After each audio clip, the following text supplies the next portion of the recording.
Welcome to MedAxiom HeartTalk, where thought leaders come together for one ultimate goal: to continually transform cardiovascular care for all. MedAxiom HeartTalk starts now. Hello, I'm Melanie Lawson, host of MedAxiom HeartTalk, and today we are talking about physician-owned ASCs and how to navigate what is known as the safe harbor. So joining us today, we have two experts on this. We have Jim Daniel, partner at Hancock, Daniel & Johnson, PC, specializing in healthcare business and regulated transactions. Thank you for joining us. Also, Joel Sauer, Executive Vice President of Consulting here at MedAxiom.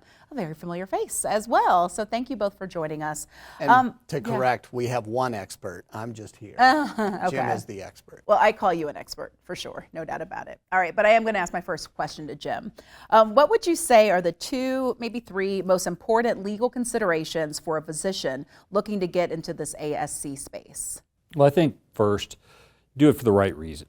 Do it because it's an extension of your practice, something that is within your area, and that you're going to be involved in. The governance and activities are to try to make it a better place to work and treat your patients. So I think it's most advantageous for those who are using it as a tool to increase their practice. Anything else that you think? Because that truly is how we should operate everything, right? Patient-centered. Well, and I really believe that that's what drives the legal underpinning. So all the legal concerns that I deal with that are probably a little bit tedious for the practitioner, all the things I deal with, they're all structured to support the objective, which is to protect patients and protect the integrity of the Medicare program. And when you're doing things for the right reasons, a lot of those concerns go down. Well, Jim, can you share more about the safe harbor and why it's really important for physicians to understand it? Yes, and my message today, I hope, doesn't seem mixed. The safe harbors are voluntary. So what I mean by that is Congress directed the Department of Health and Human Services, because there's so much confusion around what the anti-kickback statute means, to give safe harbor regulations, that if you meet these regulations, you're beyond reproach. But for many people, that has become true north. I have to be in the safe harbor or I'm not a legal deal. They're very clear in the preamble that if you don't meet a safe harbor, it means one of three things. It means you're outside the ambit of the kickback statute and you don't need to worry. It means you're not in a safe harbor, but maybe you're not abusive and you don't have concerns. Or it means maybe you're abusive, in which case there are criminal implications, so very serious for arrangements that are operated with the wrong purposes and intents. So what are some other potential options physicians might have outside of safe harbor? So as a practitioner, what we generally do is we look at the underlying arrangement and determine whether it's intended to generate unnecessary referrals. If you can put safeguards in place that protect patient choice, that protect quality, and avoid overutilization or overspending by the Medicare program, you have a recipe for something that on its facts and circumstances might be appropriate. The safe harbors are intentionally wooden, and the reason they're so inflexible is they're giving advance permission. They're basically saying, if you fit in this, you're beyond reproach.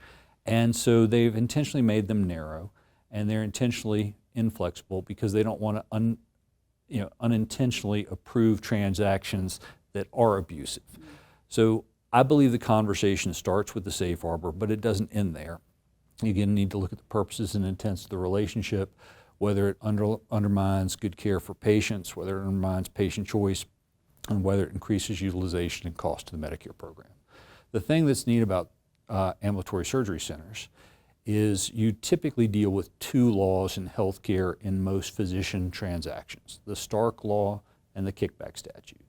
Surgery centers in and of themselves are not subject to Stark Law regulation. You sometimes get into Stark issues where you have indirect relationships. Maybe you have a partnership with a hospital, maybe the hospital leases space. Well, now you have another relationship, a lease. If that lease was below fair market value, that could create an indirect Stark problem. So there are ways Stark can creep into it. Stark in and of itself is not a regulatory concern for an ambulatory surgery center. So you're really dealing with the safe harbor, which is aimed at quid pro quos, payments for inducing referrals of governmental business. And so that's why I say if you set it the right way, you don't set it up as a conduit to pay people for their referrals, you have the recipe for something that is legally appropriate, even if it's not within the safe harbor. Joel, what are your thoughts? I think you should just black me out because he's doing such a great job. It's almost like, I don't know, it's like he's reading from something. It's amazing. I'm impressed. It's always great to be with Joel because he's so nice. I have a question for Jim, if you don't mind. Have you approved a non-safe harbor ASC? And I know you don't approve, but you advise. No. I will tell you, and I'm not limiting it to me, I've never seen an ASC venture that meets a safe harbor. Okay. Never seen one. I've seen them very close. Seen them very close. So, give you an example. A group of physicians. Let's make them orthopedic surgeons. Take them away from cardiology for a minute.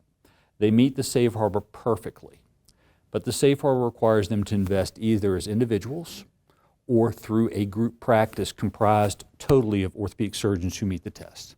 And they decide to set up a special purpose company to hold the investment. Tax reasons, estate planning reasons, nothing abusive. You don't meet the safe harbor anymore. Just by that? Just by that, you're outside of the safe harbor. All right, any other thoughts? Yeah, I mean, I totally agree with the concept of do it for the right reasons. The other thing I would say, and this is going to challenge the safe harbor aspect of it, cardiologists do very diverse things. Even though they're all working on one patient and one heart, they each have their different components. And if we provide an ownership opportunity to some but not others, that can create real challenges from a economic alignment perspective inside their group and can take a really cohesive group culture and start to splinter it.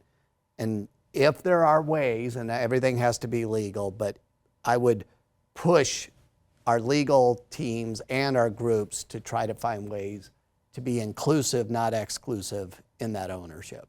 To underscore your point, when these safe harbors came out, they came out in proposed format in 95 and final format in 98. So, and they added 12 procedures in 2012, or it's constantly expanding.